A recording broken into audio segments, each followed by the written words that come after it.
محاصرے کے دوران آپ علیہ السلام کی سرگرمیاں اور آپ علیہ السلام کی حالت ایک سالار کے علاوہ ایک سپاہی کی بھی تھی۔ آپ علیہ السلام کو اس کیفیت اور اس سرگرمی میں دیکھ کر مسلمان بھوک اور پیاس کو بھول گئے اور ان میں ایسا جوش پیدا ہو گیا کہ ان میں بعض خندق کے قریب چلے جاتے اور قریش کو بزدلی کے طعنے دیتے۔ وہ 7 مارچ 627 عیسوی کا دن تھا جب ابو سفیان نے پریشان ہو کر کہا، ہوئی بن اخطب کو بلاؤ۔ اس کی پریشانی کا باعث یہ تھا کہ 10 دنوں میں ہی اس کے لشکر کی خوراک کا ذخیرہ بہت کم رہ گیا تھا۔ سپاہیوں نے قرب و جوار کی بستیوں میں لوٹ مار کر کے کچھ خوراک تو حاصل کر لی تھی، لیکن اس ریگزار میں لوگوں کے گھروں میں بھی خوراک کا کوئی ذخیرہ نہیں ہوتا تھا۔ قریش کے لشکر میں بددلی پھیلنے لگی۔ اپنے لشکر کے جذبے کو یوں ٹھنڈا پڑتے دیکھ کر اس نے یہودیوں کے ایک قبیلے کے سردار کو ہوئی بن اخطب کو بلایا، جو قریش کی زمین دوز مدد کے لیے لشکر کے قریب ہی کہیں موجود تھا۔ وہ تو اس انتظار میں تھا کہ اہل قریش اسے بلائیں اور اس سے مدد مانگے۔ مدینہ سے کچھ ہی دور یہودیوں کے ایک قبیلے بنو قریظہ کی بستی تھی۔ اس قبیلے کا سردار کعب بن اسد اس بستی میں رہتا تھا۔ اس رات جب وہ گہری نیند سویا ہوا تھا، دروازے پر بڑی زور کی دستک سے اس کی آنکھ کھل گئی۔ اس نے اپنے غلام کو آواز دے کر کہا، دیکھو باہر کون ہے؟ غلام نے کہا، ہوئی بن اخطب آیا ہے۔ رات کے اس وقت وہ اپنے ہی کسی مطلب سے آیا ہوگا۔ کعب بن اسد نے غصیلی آواز میں کہا، اسے کہو کہ میں اس وقت تمہارا کوئی مطلب پورا نہیں کر سکتا، دن کے وقت آنا۔ بنو قریظہ یہودیوں کا وہ قبیلہ تھا جس نے مسلمانوں کے ساتھ دوستی کا اور ایک دوسرے کے خلاف جنگ نہ کرنے کا معاہدہ کر رکھا تھا۔ اس معاہدے میں یہودیوں کے دوسرے 2 قبیلے بنو قینقاع اور بنو نذیر بھی شامل تھے، لیکن ان دونوں قبیلوں نے اس معاہدے کی خلاف ورزی کی تھی اور مسلمانوں نے انہیں وہ سزا دی تھی کہ وہ لوگ شام کی طرف بھاگ گئے تھے۔ صرف بنو قریظہ تھا جس نے معاہدے کو برقرار رکھا اور اس کا احترام کیا۔ مسلمان جنگ خندق میں اس قبیلے کی طرف سے ذرا سا بھی خطرہ محسوس نہیں کر رہے تھے۔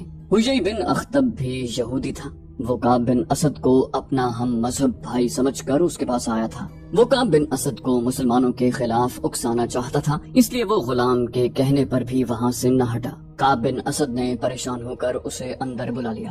اس نے ہوئی سے کہا، میں جانتا ہوں تم اس وقت میرے پاس کیوں آئے ہو۔ اگر تم ابو سفیان کے کہنے پر آئے ہو تو اسے کہہ دو کہ ہم نے مسلمانوں کے ساتھ جو معاہدہ کیا ہے اس پر مسلمان پوری دیانتداری سے قائم ہیں۔ وہ ہمیں اپنا حلیف سمجھتے ہیں اور انہوں نے ہمیں پورے حقوق دے رکھے ہیں۔ ہوئی بن اخطب نے کہا، کعب بن اسد ہوش میں آ، بنو قینقاع اور بنو نذیر کا انجام دیکھ لے۔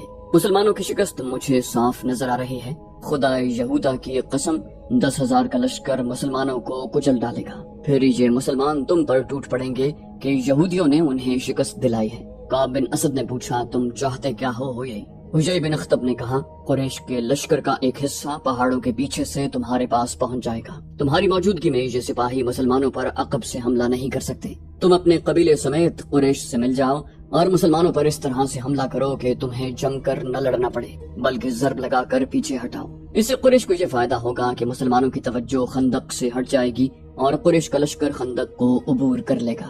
کعب بن اسد نے کہا، اگر میں تمہاری بات مان لوں اور ہمارا حملہ وہ کام نہ کر سکے جو تم چاہتے ہو تو جانتے ہو مسلمان ہمارے ساتھ کیا سلوک کریں گے۔ تم مسلمانوں کے قہر و غضب سے واقف ہو۔ کیا بنو قینقاع اور بنو نذیر کا کوئی ایک بھی یہودی تمہیں یہاں نظر آتا ہے؟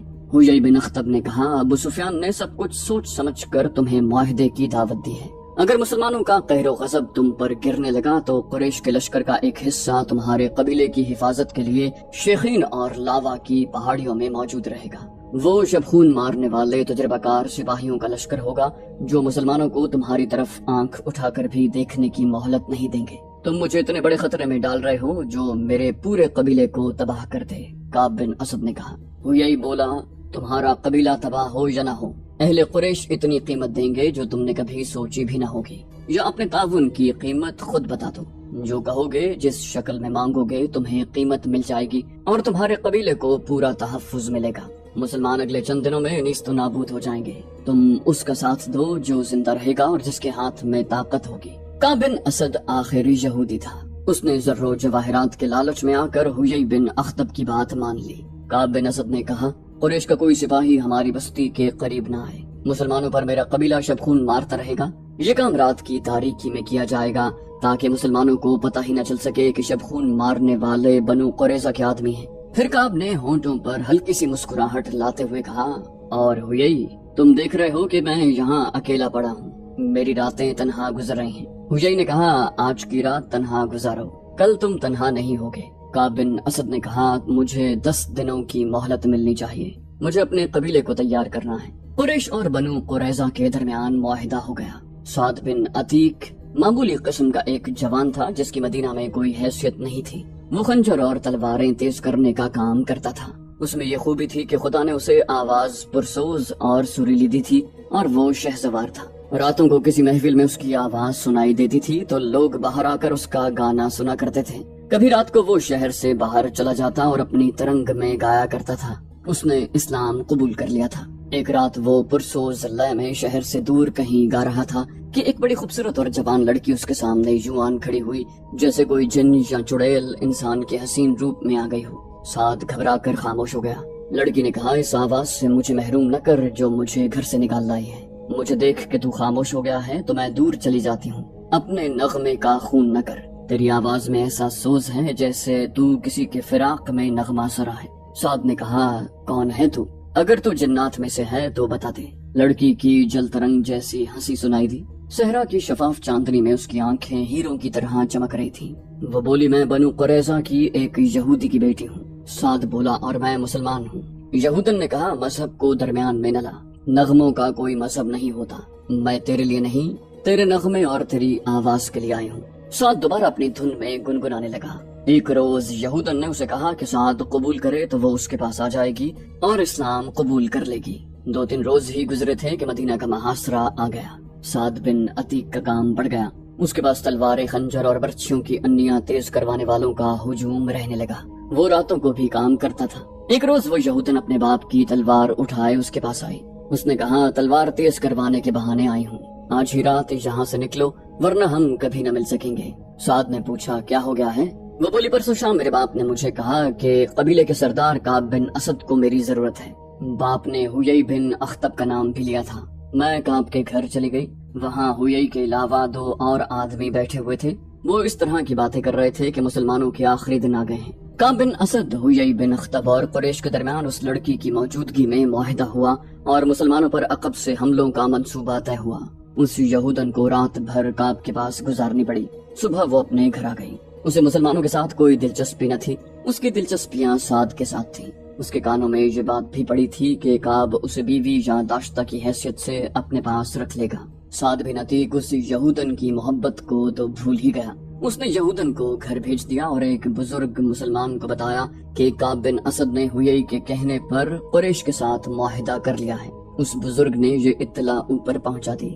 رسول اکرم صلی اللہ علیہ وسلم کو بتایا گیا کہ بنو قریظہ نے بنو قینقاع اور بنو نذیر کی طرح اپنا معاہدہ توڑ دیا ہے۔ آپ علیہ السلام نے کعب بن اسد کے خلاف کوئی کارروائی کرنے سے پہلے یہ یقین کر لینا ضروری سمجھا کہ بنو قریظہ نے واقعی قریش کے ساتھ معاہدہ کیا ہے۔ اللہ اپنے نام لیوا بندوں کی مدد کرتا ہے۔ اس کے فوراً بعد ایک ایسا واقعہ ہو گیا کہ جس سے تصدیق ہو گئی کہ بنو قریظہ اور قریش کے درمیان بڑا خطرناک معاہدہ ہوا ہے۔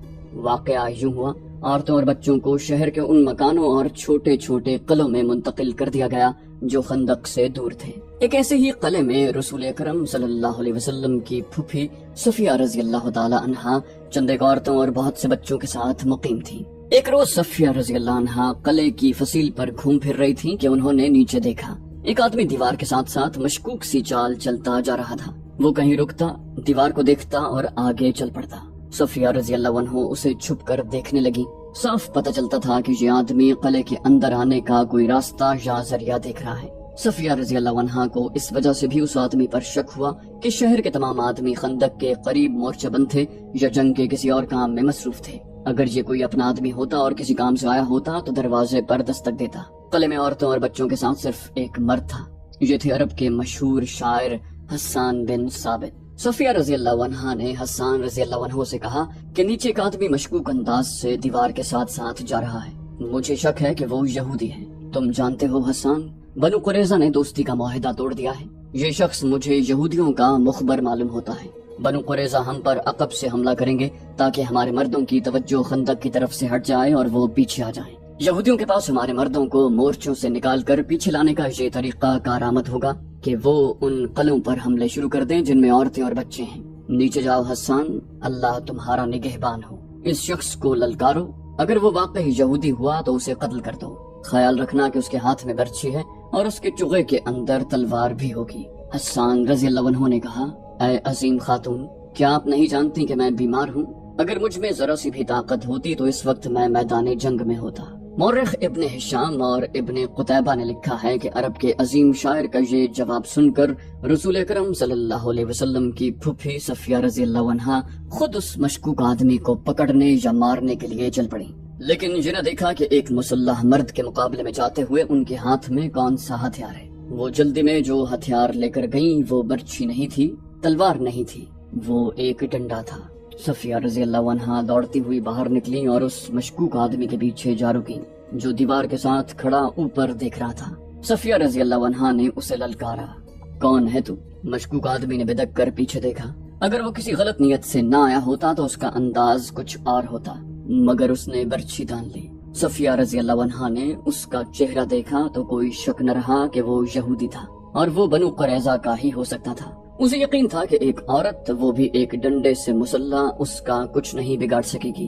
صفیہ رضی اللہ عنہا نے للکار کر کہا، تجھ پر خدا کی لعنت، کیا تو بنو قریظہ کا مخبر نہیں ہے؟ یہودی نے کہا، محمد کی پھپھی یہاں سے چلی جا، کیا تو میرے ہاتھوں مرنے آئی ہے؟ ہاں، میں بنو قریظہ کا آدمی ہوں۔ صفیہ رضی اللہ عنہا نے کہا، پھر تو یہاں سے زندہ نہیں جائے گا۔ یہودی نے قہقہ لگایا اور بڑھ کر برچھی ماری۔ جس تیزی سے برچھی آئی تھی اس سے زیادہ تیزی سے صفیہ رضی اللہ عنہا ایک طرف ہو گئی۔ یہودی کا وار خالی گیا تو وہ سنبھل نہ سکا، وہ آگے کو جھکا اور اپنے بڑھتے ہوئے قدموں کو روک نہ سکا۔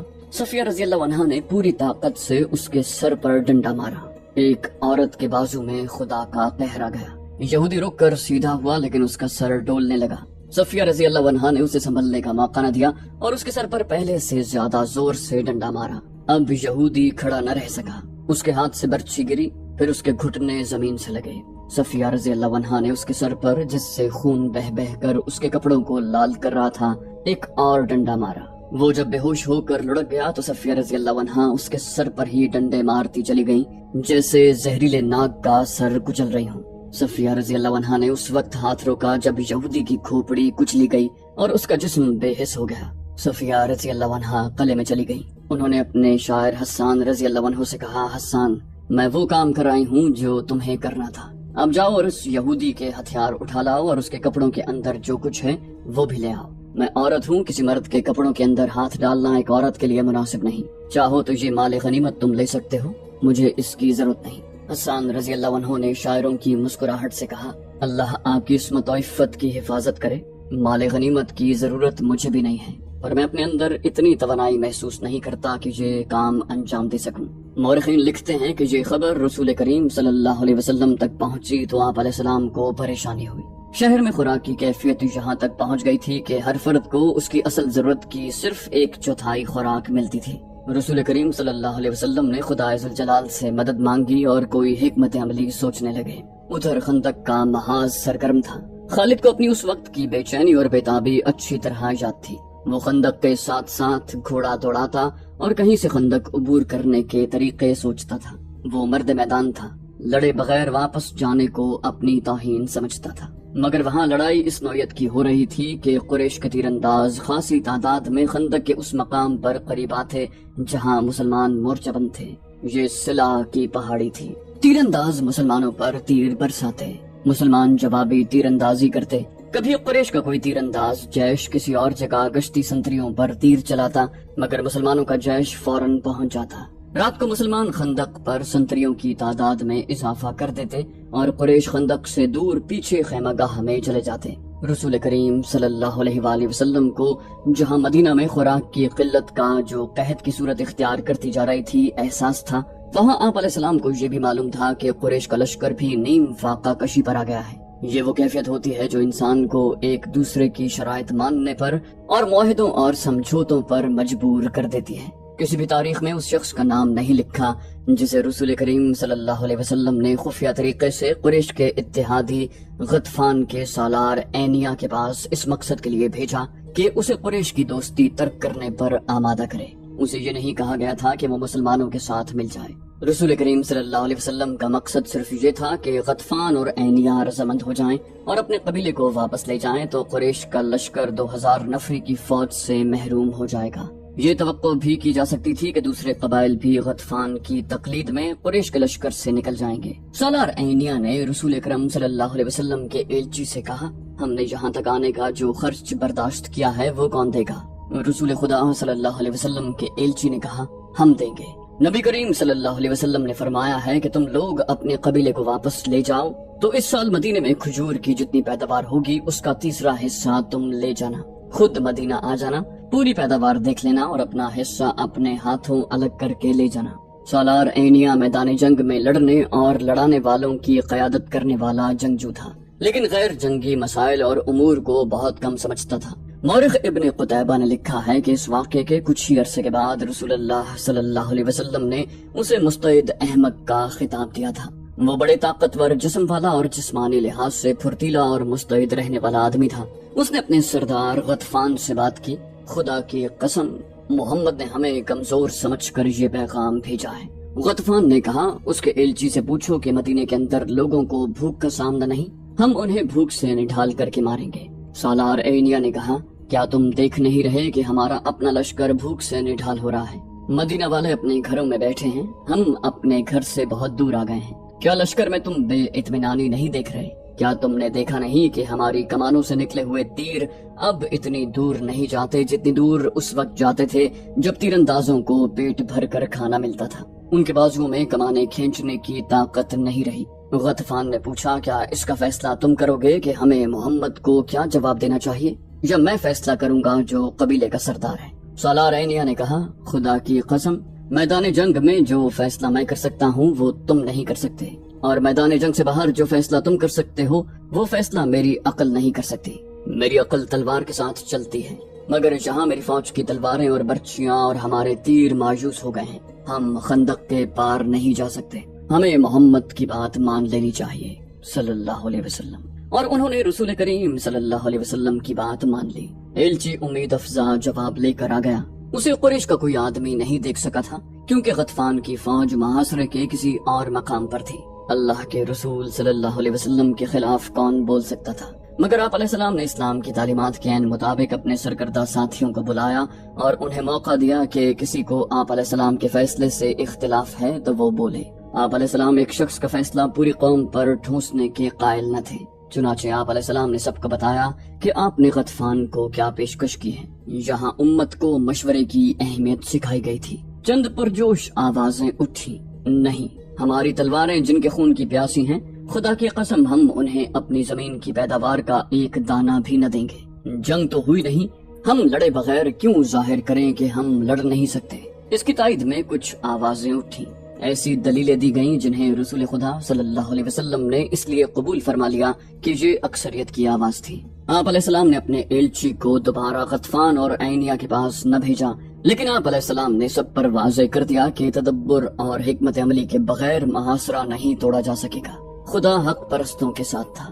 رسول کریم صلی اللہ علیہ وسلم نے اپنے اللہ سے مدد مانگی جو ایک انسان کے روپ میں آپ علیہ السلام کے سامنے آ گئی۔ یہ تھے نعیم بن مسعود رضی اللہ عنہ۔ ان کا تعلق غطفان کے قبیلے کے ساتھ تھا۔ نعیم رضی اللہ عنہ سرکردہ شخصیت تھے۔ خدا نے انہیں غیر معمولی دماغ عطا کیا تھا۔ 3 اہم قبیلوں قریش، غطفان اور بنو قریظہ پر ان کا اثر و رسوخ تھا۔ ایک روز نعیم رضی اللہ عنہ جو کہ قبیلہ غطفان میں تھے، مدینے میں رسول خدا صلی اللہ علیہ وسلم کے سامنے آ کھڑے ہوئے۔ رسول اللہ نے فرمایا، خدا کی قسم تو قبیلہ غیر کا ہے، تو ہم میں سے نہیں، تو یہاں کیسے آ گیا؟ نعیم رضی اللہ عنہ نے کہا، میں آپ میں سے ہوں، مدینہ میں گواہ موجود ہیں، میں نے در پردہ اسلام قبول کر لیا ہے، اپنے قبیلے کے ساتھ اسی مقصد کے لیے آیا تھا کہ آپ علیہ السلام کے حضور حاضر ہو جاؤں گا، مگر موقع نہ ملا۔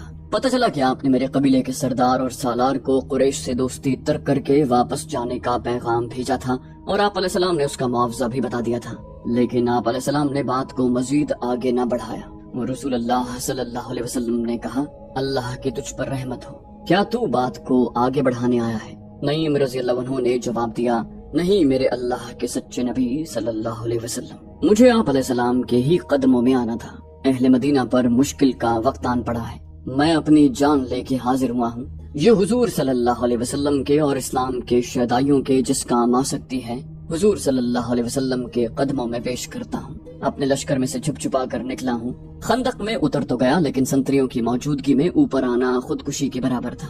اوپر چڑھنا ویسے بھی محال تھا۔ بڑی مشکل پیش آئی۔ خدا سے آپ علیہ السلام کے نام پر التجا کی، گڑ گڑا کر دعا مانگی۔ اللہ نے کرم کیا، سنتری آگے چلے گئے اور میں خندق پر چڑھایا۔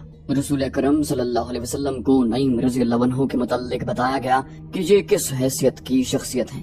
رسول کریم صلی اللہ علیہ وسلم نے ان کے ساتھ دو چار باتیں کی اور آپ علیہ السلام کو اندازہ ہو گیا کہ نعیم رضی اللہ عنہ اونچی سطح اور عقل کے انسان ہیں۔ آپ علیہ السلام نے نعیم رضی اللہ عنہ کو بتایا کہ محاصرے نے جو حالات پیدا کر دیے ہیں ان سے نکلنے کے لیے ضروری ہو گیا ہے کہ قریش کے لشکر میں جو مختلف قبائل شامل ہیں انہیں قریش سے بدظن کیا جائے۔ اس کا طریقہ یہ ہے کہ 2-3 قبائل کے ساتھ خفیہ معاہدے کر لیے جائیں۔